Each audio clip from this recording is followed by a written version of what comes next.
வழிபாடு நிகழ்ச்சிக்காக நம்ம எங்க வந்திருக்கோம் அப்படின்னு பாத்தீங்கன்னா பழைய வண்ணாரப்பேட்டையில அமைந்திருக்கக்கூடிய ஸ்ரீமத் வேங்கட சுபானந்த சுவாமிகள் அவர்களை தான் பார்க்க வந்திருக்கோம். வாங்க நிகழ்ச்சிக்கு செல்லலாம்.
Canada.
re ma pa ni sa ga re ma ga re sa re pa ni ga re sa re pa ma ga re sa ga re ma pa ni sa ga re ma ga re pa ni sa ga re ni pa re sa ga re ma ga re sa re ma ga re sa ni sha कोटि सूर्य प्रकाशने कनक सदृशने कोटि सूर्य प्रकाशने प्रकाशने प्रकाशने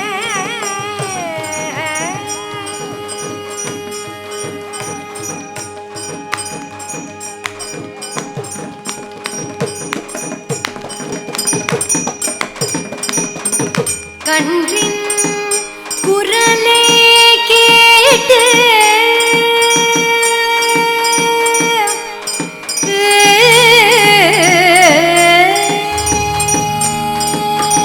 கன்றின் குரலே கேட்டு கனிந்து வரும் பசு போல் கன்றின் குரலே கேட்டு கனிந்து வரும் பசு போல் கன்று குரலே கேட்டு கனிந்து வரும் பசு போல் கன்று குரலே கேட்டு கனிந்து வரும் பசு போல் கன்று குரலே கேட்டு கனிந்து வரும் பசு போல் ஒன்றுக்கும் அஞ்சாது ஒன்றுக்கும் அஞ்சாது ஒன்றுக்கும் அஞ்சாது ஒன்றுக்கும் அஞ்சாதன் உள்ள துயரம் தீர்க்க ஒன்றுக்கும் அஞ்சாதன் உள்ள துயரம் தீர்க்க என்றைக்கு சிவ கிருபை வருமோ ஏழைக்கென்றைக்கு சிவ கிருபை வருமோ ஏழைக்கென்றைக்கு சிவ கிருபை வருமோ ஏழை என் மன சஞ்சலம் அருமோ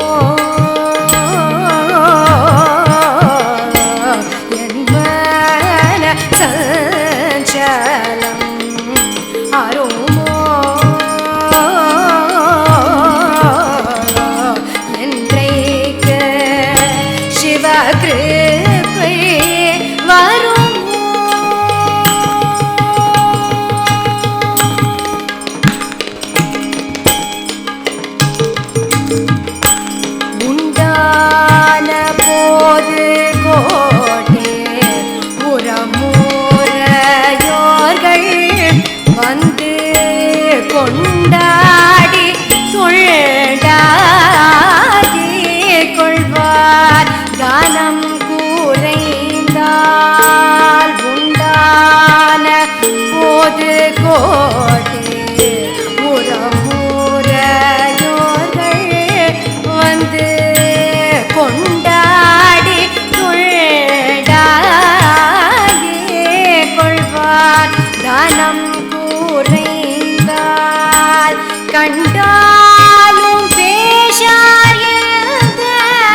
சண்டாள உலகத்தை இந்த சண்டாள உலகத்தை தள்ளின என்றைக்கு சிவகிருபை வருமோ ஏழை என் மரண சஞ்சலம் அருமோ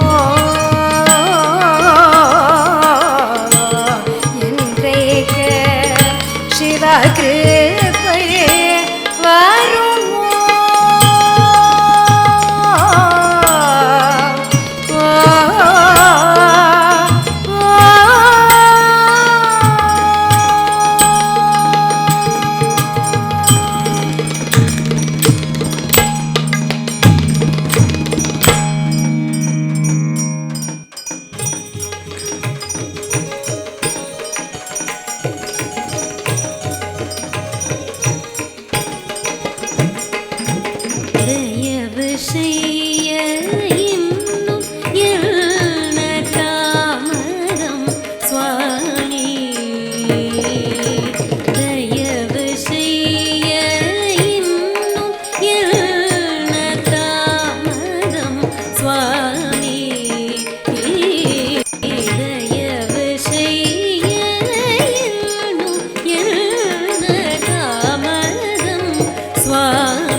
நீங்கள் பார்க்குறது இது சித்தர் பீடம். உள்ளே இருக்கிற ஐயாவுடைய பேர் ஸ்ரீமத் வேங்கட சுபானந்த சுவாமிகள். இவர் 18/10/1896 உள்ள இருக்கிற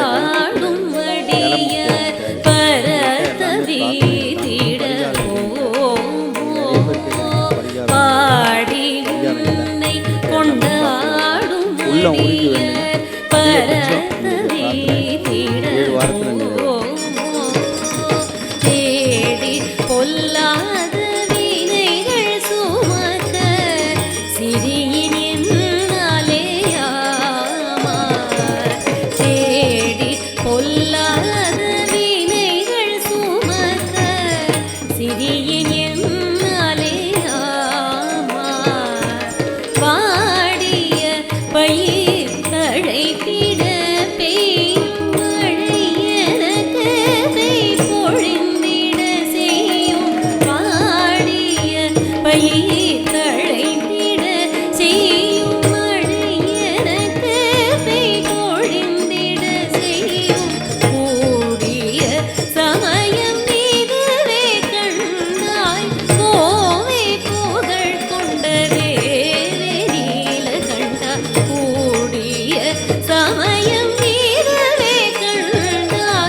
சுபானந்த சுவாமிகள் திருக்கோயிலுடைய முக்கியமான சிறப்பான விஷயம் என்ன அப்படின்னு பார்த்தீங்கன்னா, இந்த திருக்கோயிலுக்கு வர பக்தர்கள் தாத்தா கிட்ட என்ன வேண்டிக்கிட்டாலும் சரி, எந்த பரிகாரமுமே தேவையில்லை. வெறும் அவங்களுடைய வேண்டுதலை, அவங்களுடைய துன்பத்தை தாத்தா கிட்ட மனசார சொன்னா போதும், கண்டிப்பா அவர் அந்த துன்பத்தை தீர்த்து வைப்பாரு அப்படின்னு சொல்றாங்க. இருந்தாலும் அந்த பிரார்த்தனை ரொம்ப தூய்மையானதா இருக்கணும், ரொம்ப நல்ல பிரார்த்தனையா இருக்கணும். அப்பதான் அந்த தாத்தா வந்து நம்மளுடைய பிரார்த்தனையை நிறைவேற்றி வைப்பாங்க அப்படின்னு சொல்றாங்க. இன்னொரு சிறப்பான விஷயம் என்ன அப்படின்னு பார்த்தீங்கன்னா, இது வரைக்கும் இந்த திருக்கோயில மொத்தம் 127 குரு பூஜைகள் நடந்திருக்கு. என்னதான் அரசாங்கம் வந்து இந்த மாவட்டத்துல வந்து ரொம்ப புயல் இருக்கு, கனமழை இருக்கு அப்படின்னு சொல்லியிருந்தாலும் கூட, குரு பூஜை அன்னைக்கு இந்த மாவட்டத்துல இந்த திருக்கோயில்ல இது வரைக்கும் எந்த ஒரு புயலுமே சரி, எந்த ஒரு மழையுமே சரி தாக்கியதே இல்லை. எப்பவுமே குரு பூஜை சொன்ன தேதிக்கு சொன்ன நாளைக்கு கண்டிப்பா நடக்கும் அப்படின்னு சொல்லியிருக்காங்க. இதுதான் ரொம்ப முக்கியமான சிறப்பம்சமும் கூட.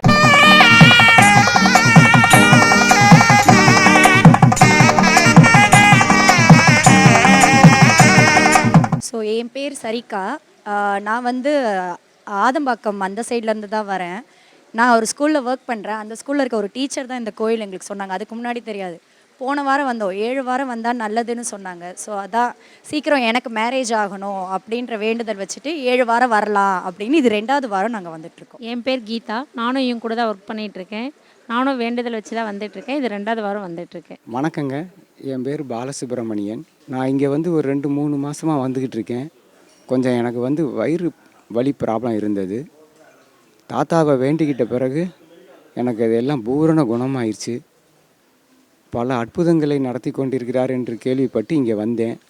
உண்மையிலே அற்புதங்களை நடத்தி கொண்டு தான் இருக்கிறார். தாத்தா தாத்தா என்று எல்லோராலும் அன்போடு அழைக்கப்படுகின்ற தாத்தா அனைவருக்கும் எந்தவித பாகுபாடுமின்றி அனைவருக்கும் வேண்டி கொண்டவர்கள் அனைவருக்கும் எல்லாவித அருளையும் வாரி வழங்கி கொண்டிருக்கிறார். என்ன வேண்டுதல் வைக்கிறோமோ அதை நிறைவேற்றி தருகிறார். முக்கியமாக அன்னதானம். அன்னதானம் என்பது மிகப்பெரிய தானத்திலே மிகச்சிறந்தது அன்னதானம். அந்த அன்னதானத்தை இங்கு வந்து மிக சிறப்பாக நடத்தி கொண்டிருக்கிறார்கள். இங்கு இருக்கும் அந்த விழா கமிட்டியினர் மிகவும் மிகவும் சொல்லப்போனால் மிகவும் நன்றாக நடத்தி கொண்டிருக்கிறார்கள். வந்தவர்களுக்கு வந்து பசிப்பினியை போக்குகிறார்கள். வள்ளலார் அருளியதை வந்து இங்கு வந்து நடத்தி கொண்டிருக்கிறார்கள். மிகவும் அற்புதமான ஒரு நிகழ்வு நடக்க வேண்டும் என்றால் தாத்தாவை வேண்டிக் கொண்டால் கண்டிப்பாக நடக்கும். இது உறுதி.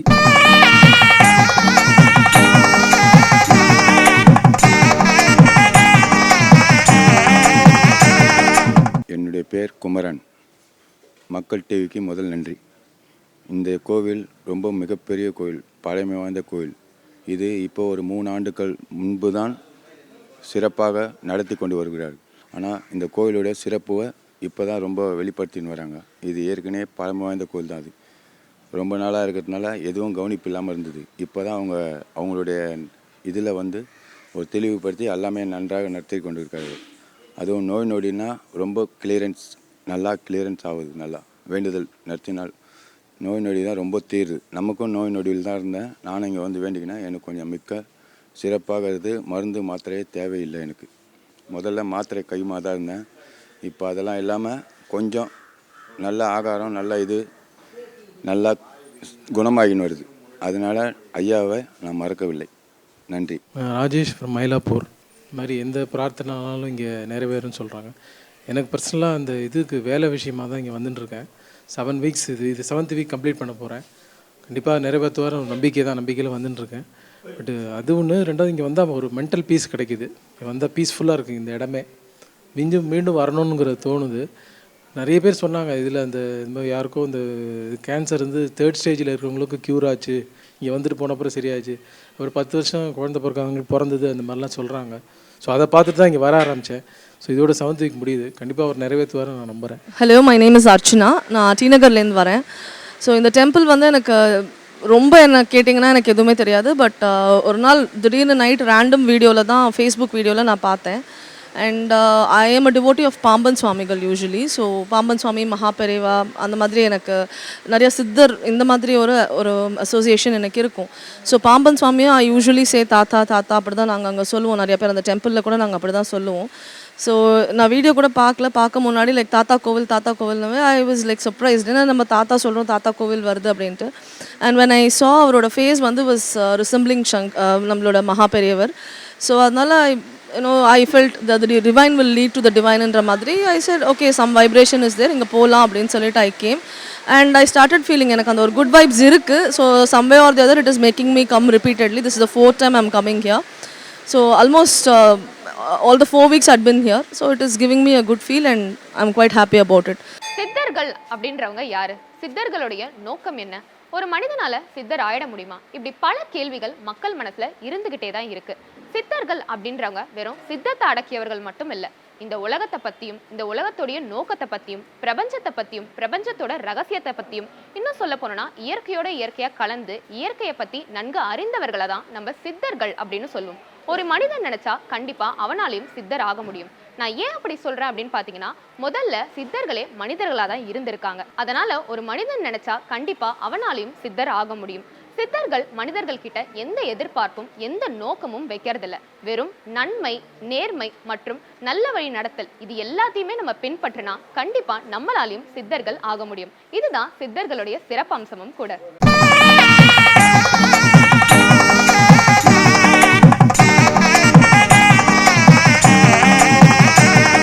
வணக்கம், என் பேர் ராமலிங்கம். நானும் இந்த வண்ணாரப்பேட்டில் 66 வருஷமாக இருக்கிறேன். வயசு இப்போ 66. இது வரைக்கும் நான் அந்த கோயிலை பற்றி கேள்விப்பட்டதில்லை. ஜனவரி 1 தான் கேள்விப்பட்டு வந்தது. நேற்று வந்து பார்த்துட்டு எனக்கு மனம் ரொம்ப திருப்தியாக இருந்தது. ஆனால் நான் என் மனைவி கூப்பிட்டு வந்து நேற்று பார்த்துட்டு இன்னைக்கு காலையில் இங்கே வரணுன்ற ஒரு ஏம் இருந்தது. அதனால் காலையில் சீக்கிரமாக குளிச்சுட்டு நான் எப்போவுமே 10 மணிக்கு எழுந்துருவேன். இன்றைக்கி 8 மணிக்கெல்லாம் எழுந்து குளிச்சுட்டு ஒரு தரிசனம் பண்ணதுக்காக வந்தேன். ஒரு நல்ல தரிசனம் கிடச்சிது. அதுவும் அபிஷேக தரிசனம் எனக்கு கிடச்சிது ஒரு மூலிமா. அது எனக்கு ரொம்ப சந்தோஷமாக இருக்குது. நான் எந்த ஒரு வேண்டுதல் எதுவுமே கிடையாது. பார்க்கணுன்னு ஒரு மன திருப்தி இருந்ததுனால வந்து பார்த்துட்டேன். மற்றபடி இப்போ பார்த்தா கோயில் ஒரு நல்ல ஒரு முன்னேற்றத்தோடு இருக்குது. எல்லாம் நிறைய கூட்டம் வந்து போயிட்டு இருக்குது. அதான் என்னுடைய கருத்து தான். ஆறுமுகம். எனக்கு வந்து பல நோய் குற்றம்லாம் இருந்தது, குறையெல்லாம் இருந்தது. கை கால் வராமல் கொஞ்சம் கஷ்டப்பட்டு நடந்தேன். அடிபட்டு அவரை வேண்டிகிட்டு வந்தேன். நல்லாயிட்டேன். சன்னிதானத்துக்கு வந்து போகிறேன்னு தினமும் காலையிலையும் சாயந்தரம் வரேன்னு. அதே மாதிரி தினசரி என் வயிற்றில் வலி ஜாஸ்தியாக இருந்து அந்த வயிறு வலியும் அவர்கிட்ட சொன்னேன். அவர் பார்த்து வழி காட்டினார். நல்லா இருக்குது, நல்லா நடந்து வரேன். குடும்பத்தில் இந்த குழப்பக்கூடாது, எல்லாம் நல்லபடியாக இருக்கும், எல்லோரும் சந்தோஷமாக இருக்கும். வசியம் பட்டினம் இருக்காங்க, அவங்க எல்லோரும் ஒரு இல்லாமல் இருக்கும். ஐயா வேண்டி தினமும் வந்து காலையில் சாயந்தரம் வந்து தினமும் இருக்கு. அவரால் எனக்கு நிம்மதியாக வேலையும் கரெக்டாக கிடைச்சிது. நான் ஐடி கம்பெனியில் போட்டியில் குளோபாலில் இருக்கேன். ஜேஆர்டிவி எதிர்க்கும் ஆப்போசிட்டில் கலைமாநகரில் இருக்கேன். அங்கே என்னை வேலையை விட்டு எடுக்கிறதுக்கு ஐடியாலாம் போட்டாங்க. அந்த ஐடியாலாம் போட்டவங்க தவிடு பொடி ஆகிட்டாங்க. ஐயா நினச்சி சொல்கிறோம். அவங்க போய் என்கிட்ட எதிரிங்களாம் விலகி போயிட்டாங்க. இப்போ நல்லபடியாக ஆகி கால் நல்லா நடந்து போகிறேன், வரேன், பஸ்ஸில் ஏறுறேன், ட்ரெயினில் போகிறேன், அங்கேருந்து பஸ் பிடிக்கிறேன், அங்கேருந்து கலைமாநகருக்கு உள்ளே போகிறேன். அதனால் எந்த குறையும் இல்லை. இப்போ நல்லபடியாக இருக்கேன். என் குடும்பத்தில் எந்த குழப்பம் இல்லாமல் இருக்குது. இது போதும்.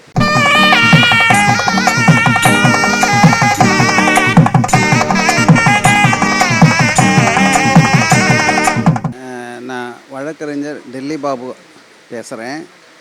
ஸ்ரீமத் வேங்கட சுப்பானந்தா சுவாமி மடத்துலேருந்து தான் பேசுகிறேன். நான் கடந்த 2 வருஷமாக இங்கே வந்துக்கிட்டு இருக்கிறேன்.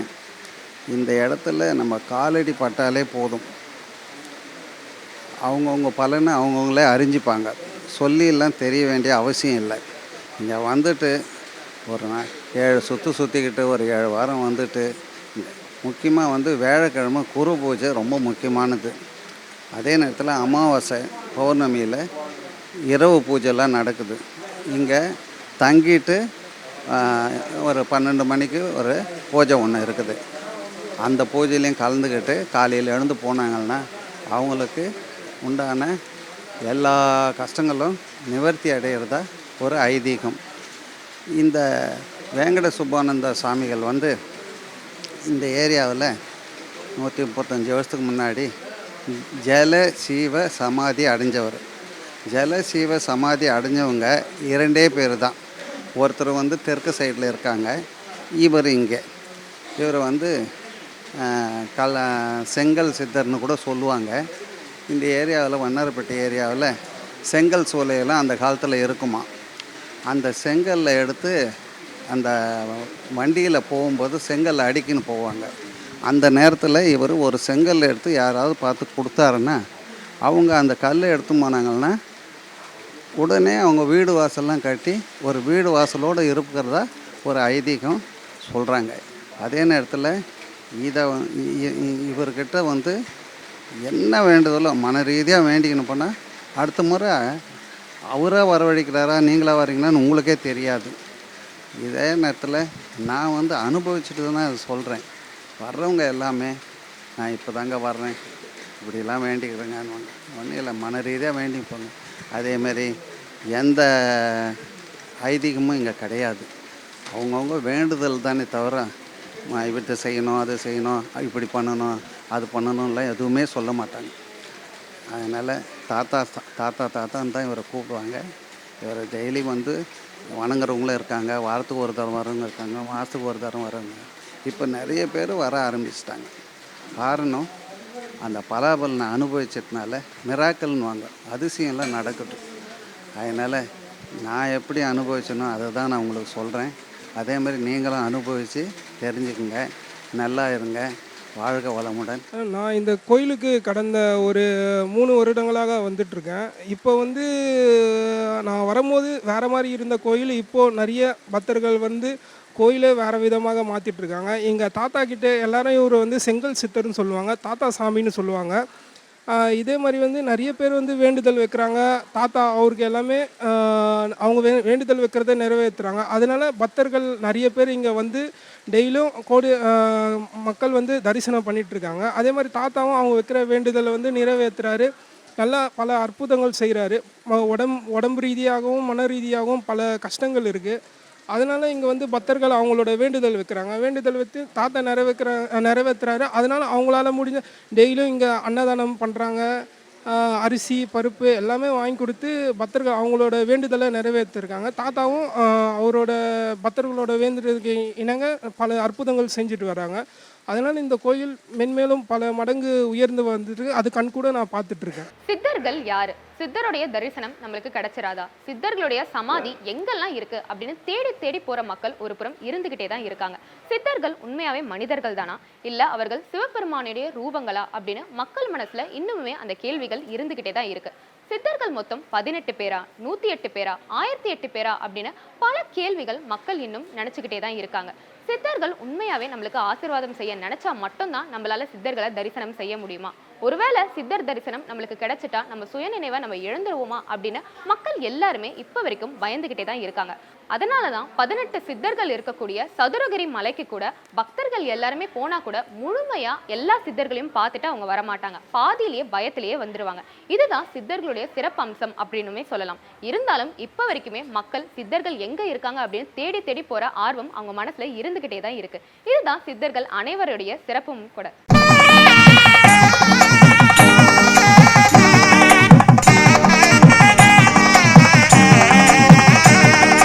சுவாமி வணக்கம். வணக்கம். ஸ்ரீமத் வேங்கட சுபானந்த சுவாமிகள் திருக்கோயிலை பத்தி மக்கள் எல்லாருமே ரொம்ப ஆவலா ரொம்ப ஆர்வமா சுவாமி கிட்ட வேண்டிக்கிறாங்க. அப்படி என்ன சிறப்பு இந்த திருக்கோயிலுக்கு?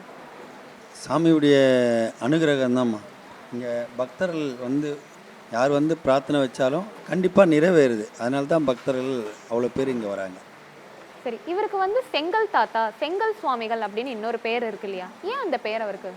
இந்த பகுதியில் திருவற்றூர் பகுதியில் ஒரு 100 வருடத்துக்கு முன்னே ஒரு செங்கல் சூளைகள் நிறைய இருந்தது. இதெல்லாம் இந்த டிஹெச் ரோடு வழியாக மூலக்கொத்துரத்தில் தான் மார்க்கெட்டு சேல்ஸாக அங்கே போவோம். சாமி இங்கேருந்து பக்கத்தில் மெயின் ரோடு போகும்போது அந்த ரோட்டில் லைனாக வண்டிகள் நிற்கும். சாமி தொடர கல் அந்த பஜாரில் சீக்கிரம் விற்றுரும் மார்க்கெட்டில். அதனால் சாமிக்கு செங்கல் சாமின்னு சொல்லுவாங்க. ஆனால் சாமி அந்த கல்லை எடுத்துகிட்டு இங்கே ஒரு கிணறு இருந்தது. அந்த கிணத்தை சுற்றி அடைக்கிட்டு இருந்தார். பின்னால் அந்த கிணத்துக்குள்ளே தான் சாமி முக்தி அடைய போகிறாருன்னு யாருக்கும் தெரியாது. அவர் செங்கல் எடுத்துகிட்டு வரனால இங்கே இருக்கிற பக்தர்லாம் செங்கல் சாமி செங்கல் சாமின்னு அவர் சொல்லுவாங்க. இந்த உலகத்திலே மொத்தம் 2 பேர் தான் ஜலஜீவ சமாதி அடைஞ்சிருக்காங்க. அது என்ன, அது அவ்வளோ ஒரு சிறப்பு அந்த ஜலஜீவ சமாதி அப்படின்ற ஒரு விஷயம்? ஆமாம், ஜீவ சமாதியிலே இந்த ஜலஜீவ சமாதி ரொம்ப சிறப்பானது தான். அவங்க வந்து இந்த அஷ்டமாசத்தில் வந்து லெகிமா மூலியமாக அவங்க நீரில் மிதக்கக்கூடிய அந்த சித்து மூலியமாக உட்காந்து உள்ள தியான நிலையில் இருக்கும்போது அவங்களுடைய என்றும் அவங்க அப்படியே ஆற்றலோடு இருப்பாங்க. அதனால் நம்ம சொல்கிற கோரிக்கை உடனே நிறைவேறும். அதுதான். சரி, இந்த தாத்தா கிட்ட என்ன கேட்டாலும் வந்து உடனே நிறைவேறிடும் அப்படின்னு பக்தர்கள் எல்லாருமே சொல்றாங்க. நாங்க வந்து இந்த கோயிலுக்கு வந்ததுக்கு அப்புறம் வந்து பக்தர்கள் கிட்ட கேட்டோம். எல்லாருமே வந்து நாங்க கேள்விப்பட்டு வந்தோம். நிறைய அற்புதங்கள்லாம் நடந்திருக்கு அப்படின்னு சொல்றாங்க. என்னென்ன வேண்டுதல்லாம் பக்தர்கள் வைப்பாங்க? நிறைய பேர் வீட்டில் பிரச்சனை, குழந்தை இல்லாதவங்க, உடம்பு சரியில்லாதவங்க, அப்புறம் இந்த கோர்ட்டு கேஸு, வீடு ரொம்ப நாள் நீண்ட நாள் கட்டாதவங்க, இந்த மாதிரி நிறைய பேர் வராங்கம்மா. ஆனால் அதில் சில பேர் வந்து தாத்தா கிட்ட வந்து வழிபட்டோன்னு தாத்தா ஒரு சூட்கேஸ் நிறைய பணம் கொடுப்பாரான்னா கொடுக்க மாட்டார். நம்ம இங்கே வரணும், வழிபட்டு வந்தீங்கன்னா அதுக்கு உண்டான வழி, நீ எதனா பிஸ்னஸ் பண்ண வேண்டிய சூழ்நிலை உருவாகும், உங்களுக்கு சொத்து பூர்வீக சொத்து கிடைக்கும், கல்யாணம் மாப்பிள்ளை அலையன்ஸ் செட் ஆகலைன்னா இங்கே வந்து ஒரு 7 வாரத்திலேயே கண்டிப்பாக இங்கே வந்து சுற்றினாங்கன்னா கண்டிப்பாக அது நிறைவேறுது. அதனால தான் பக்தர்கள் நாளுக்கு நாள் அதிகமாக வர ஆரம்பிச்சிட்டாங்க. அது ஏன் இந்த 7 சுற்றி 7 வாரங்கள், அந்த 7 அப்படின்றது எதை குறிக்குது? 7ன்றது வந்து மனித பிறவியே 7 தான்மா. 7 கடல் அப்படி 7 உலகம் அப்படின்னு சொல்கிற மாதிரி சுவாமியும் 7 சுத்துன்றது அந்த காலத்திலேருந்தே அது வழி வழியாக வருது. இந்த 18 சித்தர்கள் இருக்காங்க அப்படின்னு சொல்றாங்க இல்லையா, அதை பத்தி நீங்க என்ன நினைக்கிறீங்க? உங்களுக்கு தெரிஞ்ச விஷயங்களை பத்தி சொல்லுங்களேன். 18 சித்தர்கள் அப்படின்னு அவங்க யாரை சொல்றாங்க, அவங்களுடைய சிறப்புகள் என்ன? 18 சித்தர்கள் வந்து இப்போ இந்த போகர் பார்த்திங்கன்னா இந்த பழனியில் இந்த நவாபாசான சிலையெல்லாம் செஞ்சவர் போகர் தான்.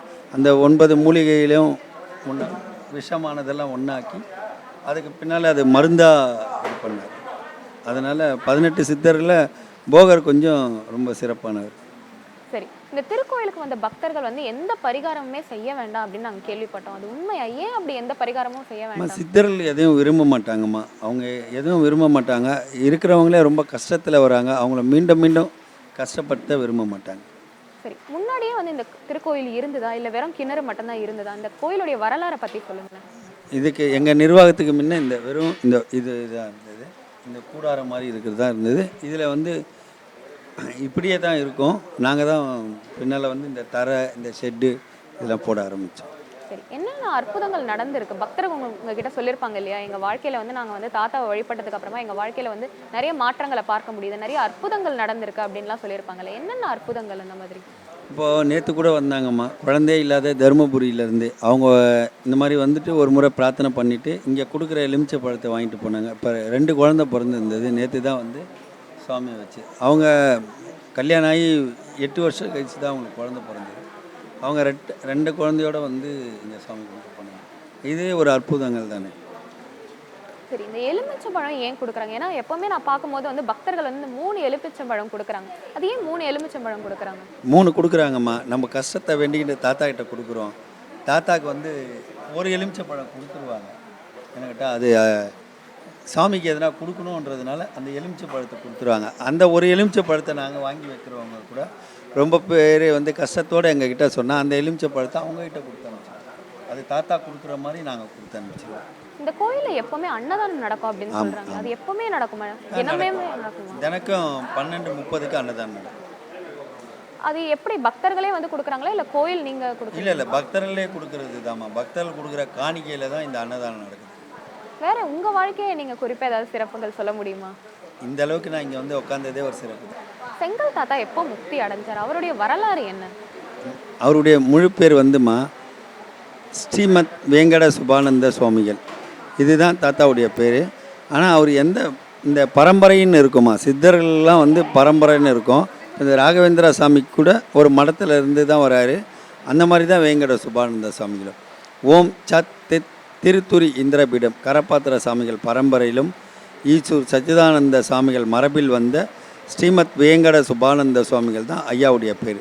இது கும்பகோணம் பக்கத்தில் இருக்கிற திருத்துரி என்ற ஒரு கிராமத்தில் ஆதிசங்கரால் உருவாக்கப்பட்ட 5 பீடத்தில் ஒரு பீடம்தான் இந்த திருத்துரி இந்திரபீடம். அதில் ஈசூர் சச்சிதானந்த சுவாமிகள் மடாதிபதியாக இருக்கும்போது வேங்கட சுபானந்த சுவாமிகள் அவர்கிட்ட மாணவனாக சேர்ந்து அவர்கிட்ட எல்லா சித்துகளும் கற்றுக்கிட்டு பின்னால் இங்கே வந்து இந்த ஊரில் ஒரு 40 வருஷம் வாழ்ந்து இந்த மக்களுக்கு நன்மை பண்ணிவிட்டு பின்னாளில் அவர் முக்தி அடைகிறார். அவருடைய இறுதி சுவாமி சொல்கிறார், நான் இனி முக்தி அடைய போகிறேன்னு அவங்களுடைய சீடரான கூப்பர் முனுசாமி கிட்ட சொல்கிறாரு. அந்த சுவாமி தான் உள்ள ஐயாவுக்கு லாஸ்ட்டாக அந்த கிணத்துக்குள்ளே இறங்கி இருக்கும்போது அந்த கற்களை போட்டு மூடின பெருமை சுவாமி முனுசாமிக்கு இருக்குது. அவர் வந்து 1951 முக்தி அடைஞ்சிட்டார். அதுக்குள்ளே இது மாநகராட்சியாக மாறினதுனால சுவாமியை வந்து இங்கே பக்கத்தில் இருக்கிற மயான பூமியில் வச்சுட்டாங்க. அதுக்கு கொஞ்ச நாள் வழிபாடெல்லாம் நடந்தது. இப்போ பின்னால் அது நடக்கிறது இல்லை. சுவாமிக்கு ஒண்டி தான் அவருடைய நினைவாக இங்கே அவருக்கு ஒரு பிரசாதம் வச்சு இங்கே நாங்கள் வழிபட்டு வரோம். இவருக்கு வந்து இல்லைம்மா இங்கே இந்த ஊரில் வந்து தண்ணி பஞ்சம் அதிகமாக வந்தப்போ ஒரு முறை சாமிக்கிட்ட எல்லாம் வந்து இந்த ஊர் மக்கள்லாம் கேட்டப்போ சாரல் மழை வர வச்சார் சாமி. அது வந்து சாமிக்கு ரொம்ப சிறப்பு. சாமிக்கு எதனா ஒரு ஃபங்க்ஷன் பண்ணனா கண்டிப்பாக இங்கே மழை பெய்யும். மழை பெஞ்சால் சாமி ரொம்ப சந்தோஷமாக இருக்கிறாரு. இந்த விழா சிறப்பாக நடக்கும்னு அர்த்தம். இந்த திருக்கோயிலுடைய சிறப்பான நாட்கள் அப்படின்னா என்ன நாட்கள்? வியாழக்கிழமை தான் சிறப்பான நாட்கள்மா. அப்புறம் பௌர்ணமி, அமாவாசை இரவு இங்கே நைட் தங்குவாங்க. நைட்டு தங்குனாங்கன்னா 8 மணிக்கு ஒரு ஆரத்தி இருக்குது, நைட்டு 12 மணிக்கு ஒரு ஆரத்தி இருக்குது. அந்த ஆரத்தியில் எல்லோரும் கலந்துப்பாங்க. அப்புறம் பிரதோஷம்.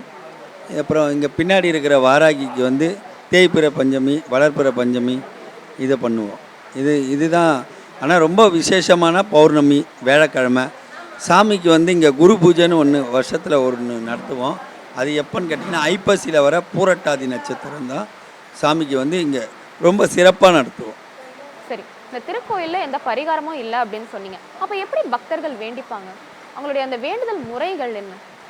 அம்மா, அவங்களுடைய வேண்டுதல் நியாயமாக இருக்கணும்மா. பக்கத்து வீட்டு வந்து எனக்கு வேணும்னா கிடைக்காது. தான் வீடை யாருன்னா அபகரிச்சிட்டாங்க அப்படின்னு ஒரு பிரார்த்தனை வச்சாங்கன்னா கண்டிப்பாக அந்த பிரார்த்தனை கண்டிப்பாக இங்கே நிறைவேறும். இந்த கொடுக்குற இந்த பழம் கூட 3 பழம் கொடுப்பாங்க. நாங்கள் உள்ளே வச்சு பூஜை பண்ணிவிட்டு 2 திரும்பி கொடுப்போம். அது எதுக்குன்னா உடம்பு சரியில்லைனா ஜூஸ் பண்ணி சாப்பிடுவாங்க. வீட்டில் எதனா பிரச்சனை அப்படின்னா வீட்டில் வச்சு அதை வழிபாடு பண்ண சொல்லுவோம். அதுக்கு தான் அந்த பழம் கொடுக்குறது. அந்த பழமே இங்கே பெரிய பிரசாதமாக ரொம்ப சுவாமிக்கு வந்து இந்த நெய் தீபம் ஏற்றுவாங்க. ஏன்னு கேட்டிங்கன்னா சித்தர்களுக்கு நம்ம எதனா கொடுத்துட்டா அவங்க திருப்பி எதனா செய்வாங்க. அதனால தான் இந்த பழம், எலுமிச்சை பழம் இது கூட அந்த காலத்துலேருந்து இங்கே நடக்குது.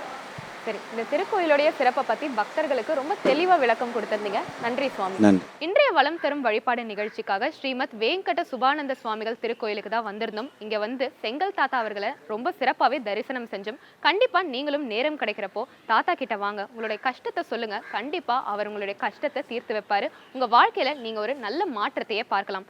மீண்டும் இதே போல மற்றொரு நிகழ்ச்சியில் உங்களை சந்திக்கிறேன். நன்றி, வணக்கம்.